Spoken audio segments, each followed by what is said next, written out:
गळत रुजे ज्याचे बीज त्याचा अंश अंकुरते रोप जन्म देई त्याचा वंश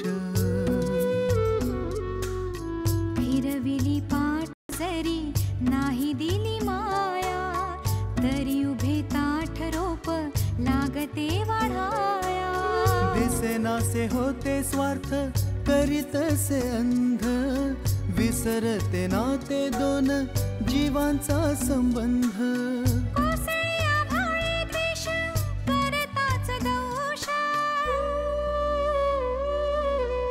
घावाने घायाळ होई आपुलाच वंश आपुलाच वंश आपुलाच वंश. ठीक आहे, काही बोलू नकोस तू, अशीच रडत बस कायमची. हा रुपेश तिच्या घरी जाऊन थडकला म्हणे. कायमचंच ठेवून घे म्हणावं. हा कंटाळा आलास तर हवं तर माझ्याकडे पाठव म्हणावं. सांगतो सोडणार नाही तुला. आता पुढचं ऐक, त्या कुमारवर हल्ले बिल्ले नाही करायचे. आता दोन्ही बाजूने आग बरोबर लागली आहे. आता मी शेकत राहणार आणि दोघे जळत. वसुधा, हे प्रकरण मला पोलिसांच्या हातात द्यायचं नव्हतं म्हणून मी पोलिसांमध्ये तक्रार केली नाही. कारण हे प्रकरण मी स्वतः हाताळणार आहे. मला वाटतं त्या गुंडांचा कारस्थान असावं. एक निशाने से दो शिकार. ॲक्च्युली तुला तर माहितीच आहे, दामू काका जेवण वगैरे सगळंच करायचे. मी खरं तर मोलकरीण ठेवणार होते, पण म्हटलं तू आहेस ना, मग कशाला हवी मोलकरीण. न कळणारं न उलगडणारच कोड आहे. पण शेखर, शेवटी मीच ते सोडवणार. नक्की.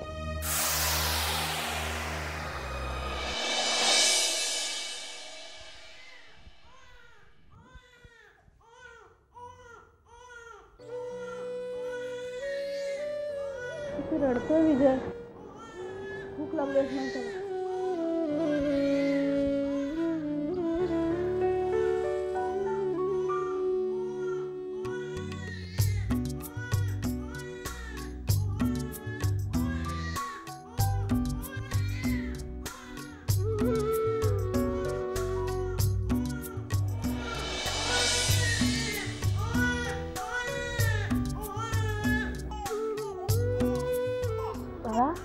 खूप भूक लागली का रे?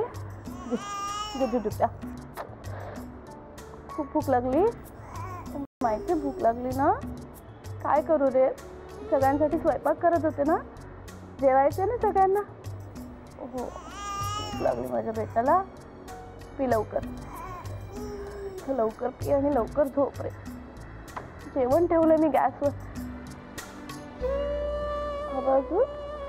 भाज्याला तुझू लवकर पी आणि शांतपणे झोपा. आईला काम करायचंय ना. जेवण करपेल रे सगळं. झोप ना तू बाळा.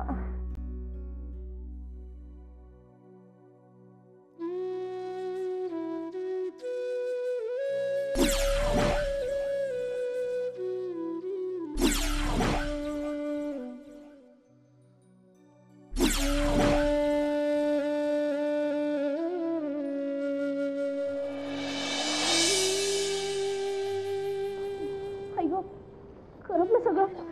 ही करप.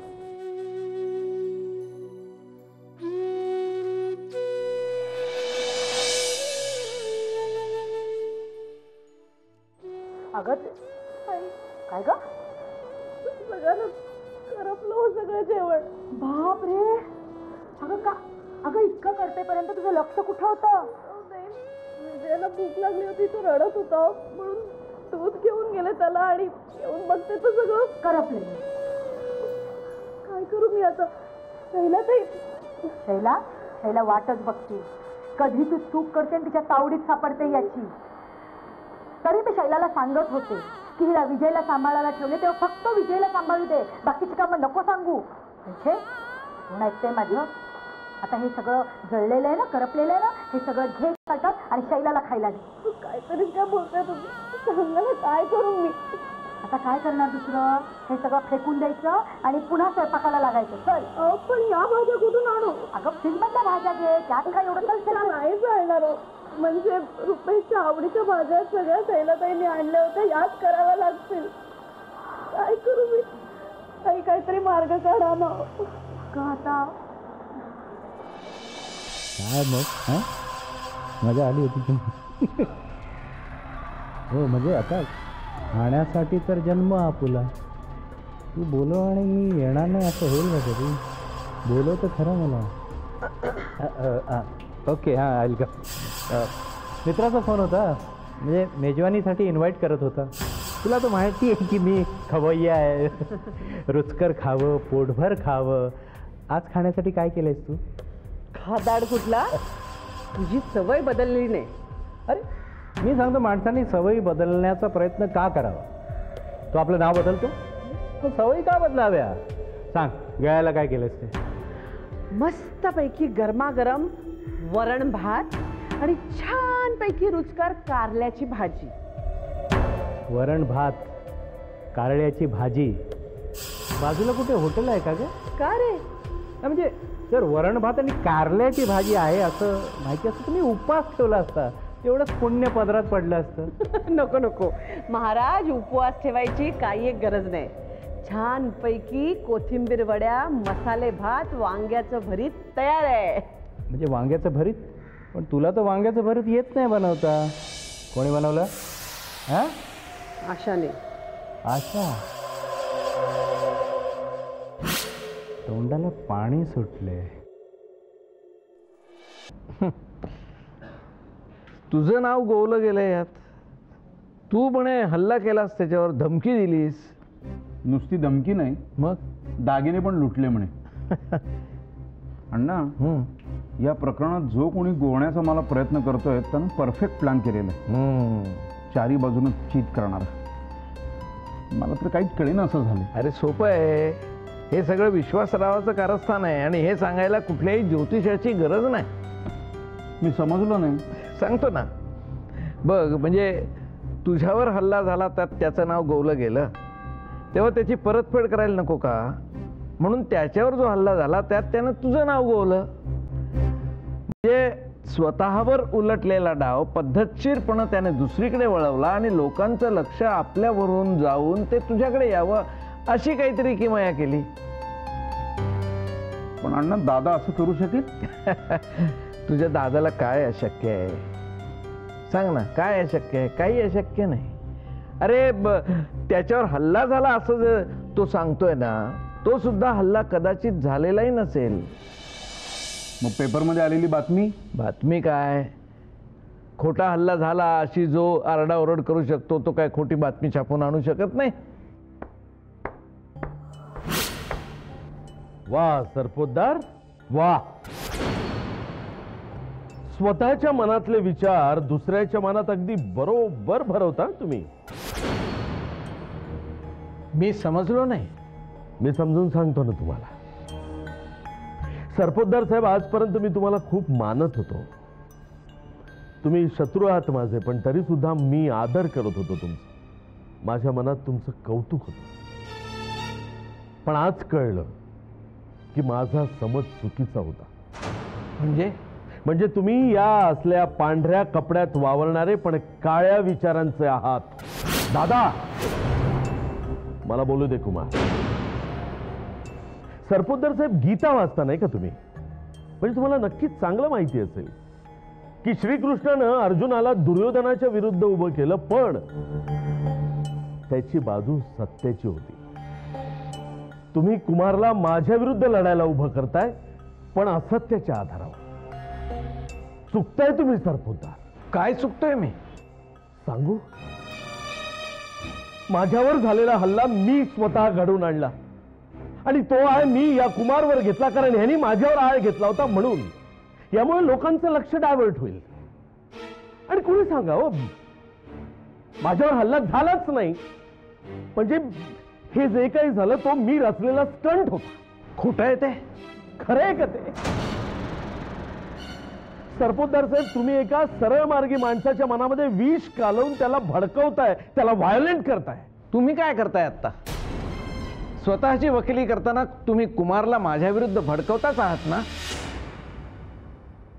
मी सामान्य माणूस आहे सरपोतदार साहेब, तुमच्यासारखा आदर्शवादी आणि सत्यवादी राजा हरिश्चंद्र नव्हे. तुम्ही सामान्य नाही आहात, तुम्ही डोंब आहात, विश्वामित्राचं सोंग घेतलेले.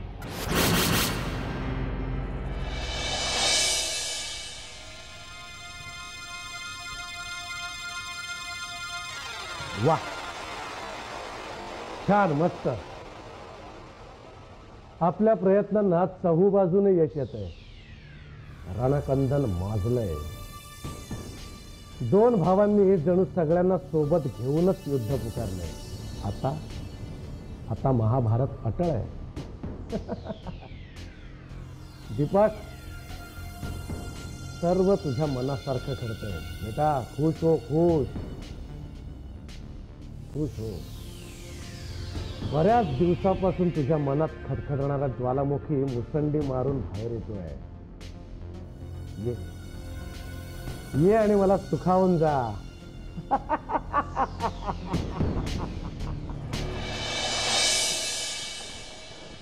अरे शेखरचा काही भरोसा नाही, तो नेहमी असं करतो.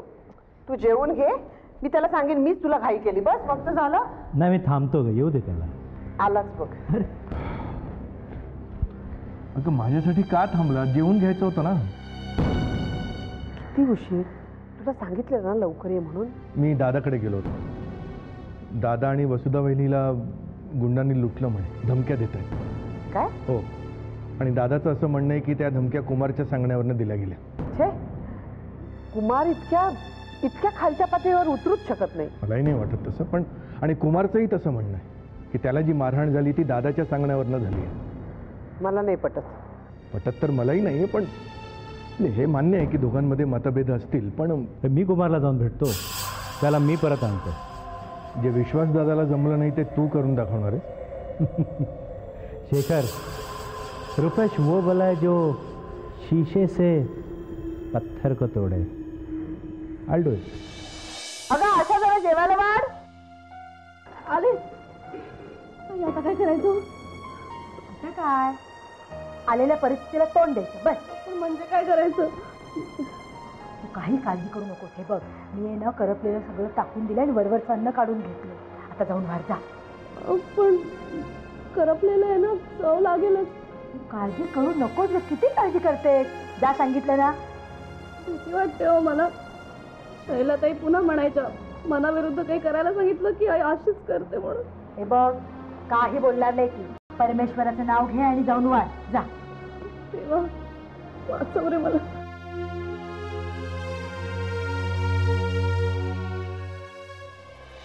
हो ना, याने चमत्कारच झाला. देवाने ऐकलं माझं. आता तू देवाची प्रार्थना एवढी मनापासून केल्यावर देव ऐकणार नाही का तुझं?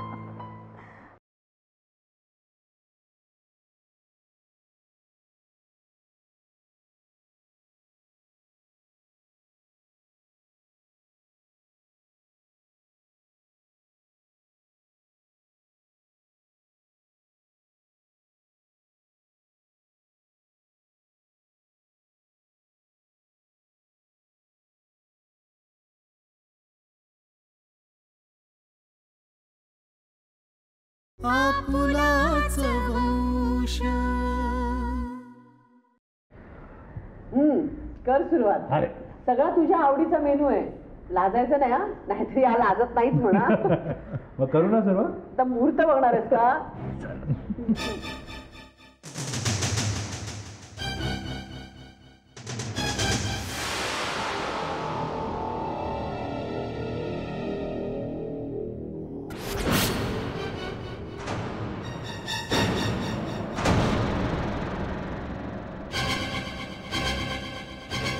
फंटॅस्टिक, लाजवाब, वाह वाह, क्या बात है. लाज राखलीस ग बाई माझी.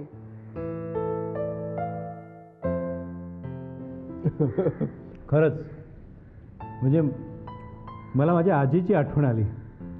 माझ्या आजीच्या पण हाताला हीच चव होती. वाह क्या बात आहे. वा क्या बात आहे. नाही म्हणजे याच्यासारख्या खवय्यांनी दाद दिली म्हटल्यानंतर म्हणजे बघ काय असं बघ, सुगरणीच्या हातचं जेवण हे वेगळीच, म्हणजे त्याला चवच वेगळी असते. तुम्ही हॉटेलचं खा आणि घरचं खा.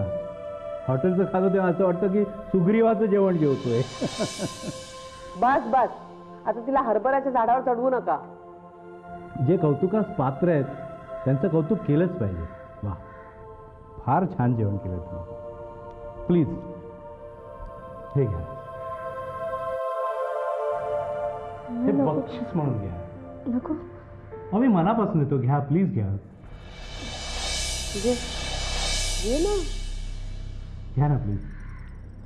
थँक्स. हे वा मजा आहे. घ्या.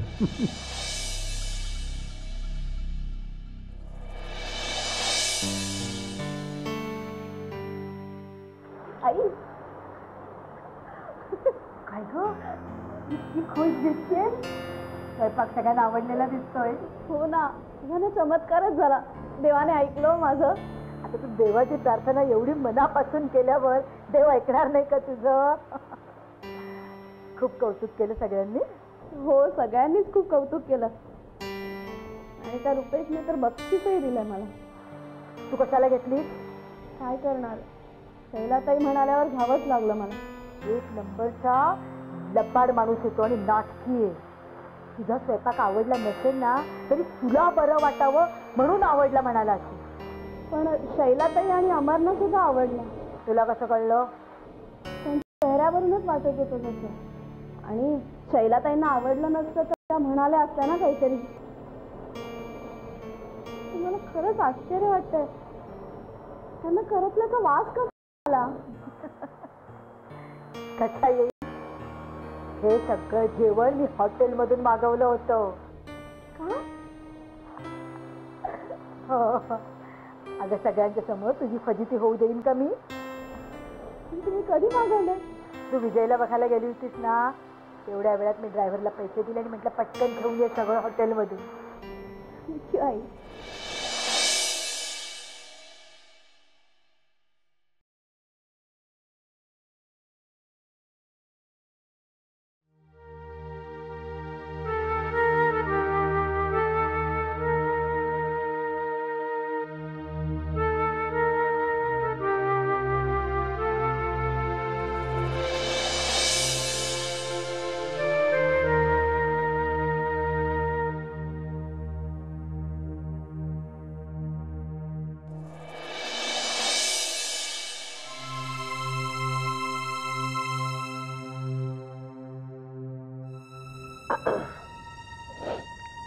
अरे वा, अगदी करेक्ट वेळेवर कॉफी आणलीस बघ.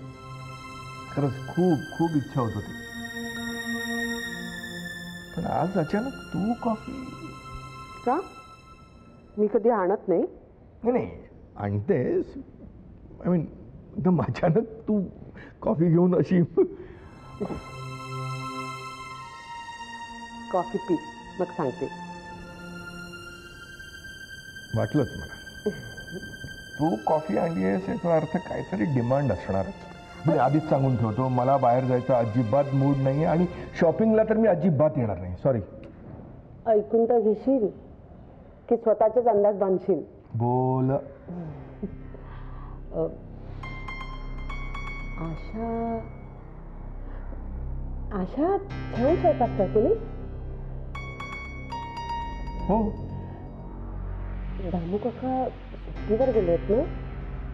खरं तर मी दुसरी बाई ठेवणार होते, पण ती कशी असेल, कसा स्वयंपाक करेल म्हणून मी विचार केला की आशालाच आपण स्वयंपाक करायला सांगितलं तर, म्हणजे दामू काका येईपर्यंत.